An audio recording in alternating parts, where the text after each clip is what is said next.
When you've been through the kind of loss I have, you think you've already seen the worst life has to offer. I thought that after my wife Linda died, nothing could hurt me worse. A drunk driver took her away on a rainy Thursday evening, and in that one instant, my life split into a before and after. 5 years passed, and every single one of those days carried the weight of her absence. I had to learn how to live without her, how to manage everything she used to handle, how to carry on for the sake of my son, Marcus, though he was grown and serving overseas. When you lose your partner, you don't just lose their presence. You lose their share of the load. Linda had been the one to fuss over the house, to keep everything tidy, to deal with the paperwork, the rules, the neighbors, and the constant stream of mail that seemed to never stop coming. I'm a construction man. I understand concrete, rebar, tools, sweat, and deadlines. But homeowner regulations? Approved paint swatches? Lawn height measurements? That was Linda's world.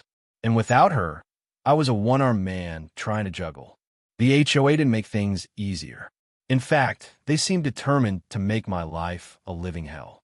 Every month, I got a letter, some new violation, some fresh reminder that my home wasn't quite up to their impossible standards.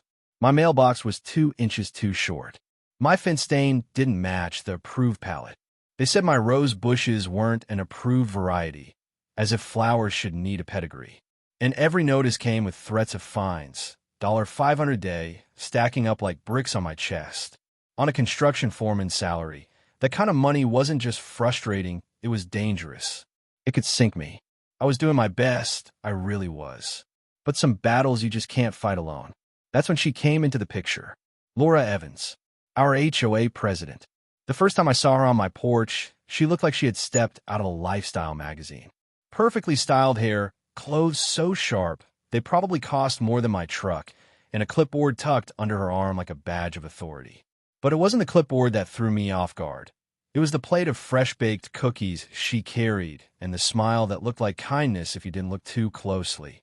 "Mr. Harris," she said, her voice warm in a way that seemed practiced. "I know how hard it's been since Linda passed. I can only imagine how overwhelming this all must be for you." There was sympathy dipped in something I couldn't name at the time. I was tired, lonely, and I wanted to believe she meant well. She explained that HOA rules could be complicated, deliberately so, and she offered to help me navigate them. She even had official-looking papers ready for me to sign, authorizing her to act on my behalf with inspections and compliance reviews. And God help me, I almost signed. But that was the day Marcus came home. He walked in the door in his dress uniform, fresh from a VA appointment.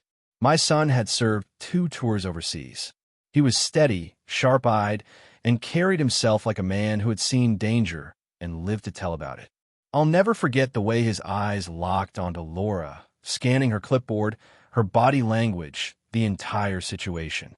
He didn't just see her, he assessed her like she was a threat. "Dad," he said, voice calm but firm, "step away from those papers." The shift in the room was immediate. Laura's smile faltered, just slightly, but enough for me to notice. Marcus picked up her paperwork and started reading it line by line, his jaw tightening with every word. "Ma'am," he said finally, his tone precise, controlled, military. "These forms grant unrestricted access to my father's property. Show me the municipal code that requires this." Laura stammered. Her polished act slipped. She muttered about standard procedures and city coordination, but Marcus wasn't having it. He offered to call the building department right there to verify her claims, and I saw something new in her eyes, panic. That's when I realized my son wasn't just back home. He was back in command, and Laura Evans had just made the mistake of underestimating a Marine. She left that day, but not before making a phone call in her car, her face twisted with anger. Marcus watched her, reading every gesture. "Dad," he told me quietly, "that woman isn't here to help you. She's here to take the house." I wanted to argue. I wanted to believe she was just another overzealous HOA president.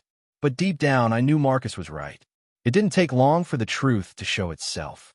Within a week, we caught her on our security cameras using copied keys to let herself into our home.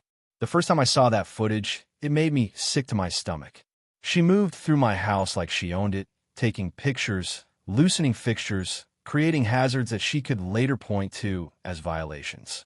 It wasn't clumsy. It wasn't spur of the moment. It was systematic, practiced.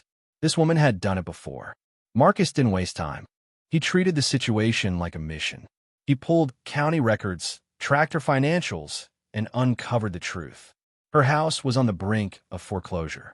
Medical debts piled high. Divorce papers filed. She was drowning, and she was clawing for a lifeline. My house, our house, was her lifeline. Her plan was cruelly simple. Manufacture violations, drive me into financial panic, and force me to sell at a cut rate. Then she'd flip the property for enough to save herself. She'd done it to other families, especially vulnerable ones, veterans, widows, the elderly. We weren't her first target. We were just the latest. That realization lit a fire in Marcus I hadn't seen before. He drafted a no trespass notice, had me sign it, and we changed every lock that night. From now on, he told me, we'd document everything. Every word, every threat, every visit. We're building a case. And God, did the threats come. Letters, calls, fake documents with my forged signature. She escalated fast, desperate as her foreclosure date loomed. She even tried to frame us, sent her nephew to plant evidence that would make it look like Marcus was unstable, using drugs, dangerous. But the kid had a conscience. He recorded her, handed everything to Marcus. Her own words, her own voice, explaining how to plant meth in my house, how to ruin a Marine's reputation. That was the turning point. With evidence in hand, Marcus went to the authorities. Police, lawyers, veterans groups. He laid it all out. The illegal entries, the forged documents, the recordings. And the more he dug, the more victims came forward. Families who had been bullied out of their homes. Veterans humiliated and destroyed. Elderly neighbors forced to sell under threat. Laura had thought she was clever, that her cancer diagnosis and her polished lies would shield her from scrutiny. But when the mask fell, the truth was uglier than anyone imagined. She wasn't just an HOA president. She was a predator.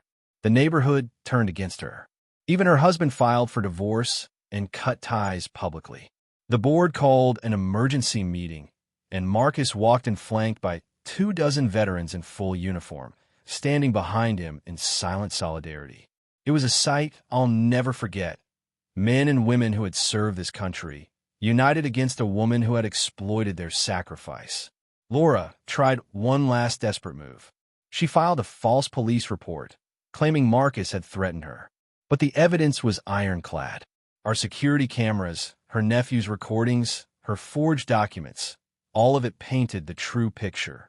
When the police saw it, they didn't hesitate. Charges were filed.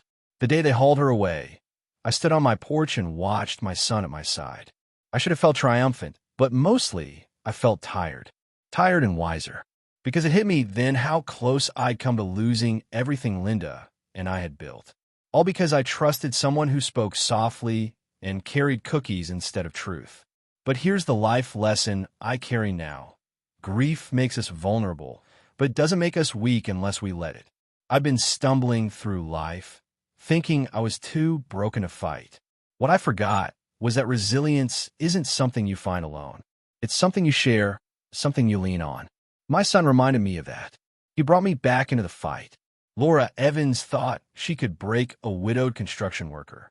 What she didn't count on was that my family had built something stronger than walls and fences. We'd built character, service, and the kind of grit that doesn't back down when threatened. When I look back now, I don't just see the fear and anger. I see the community that came together when the truth came out. I see neighbors who finally understood they weren't alone. I see veterans standing tall, proving that even in civilian life, they watch each other's backs. And I see my son standing firm, showing me that the lessons I tried to teach him as a boy had taken root deeper than I ever imagined. Life tests you in ways you don't expect.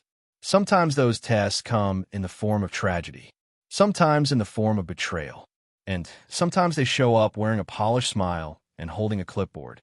But the measure of a family, of a person, isn't whether the storms come. It's whether you stand when they do. We stood, and in the end, that made all the difference.